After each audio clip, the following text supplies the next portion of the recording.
I'll pop back into B&M today to show you a new interesting plant in the garden center.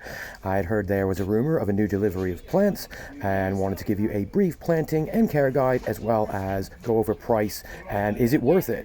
So here is the Mexican grass tree. This fantastic looking evergreen offers all year round interest for your garden with a similar structure to the Yucca rostrata. These are a great new option for any style of garden. The Dasylirion Longissimum, also known as the Mexican grass tree, is typically native to northern Mexico, and once established is very drought tolerant. It requires full to part sun with excellent drainage, as it can be prone to root rot in winter, and it is generally hardy down to around the -5 to -10 C for brief periods once established, but will really benefit from an overhead protection or cover in the winter.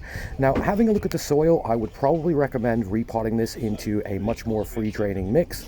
Now, these typically grow at a rate of about 10 to 15 centimeters of trunk per year once established, with a long-term height of anywhere up to 15 feet. But in the UK, really, you're probably looking at about 6 to 8 feet. So with these coming in at just £85, I'd have to say for the size of the plant, which is looking like nearly 3 foot tall from the bottom of the pot up to the top, fantastic deal on this side. I've seen them elsewhere for quite a bit more, but once again, it does look like a fairly healthy option and certainly something I would certainly recommend and go for. But with that said, of course, hope this has been helpful, and thanks for watching. We'll see you in the next one.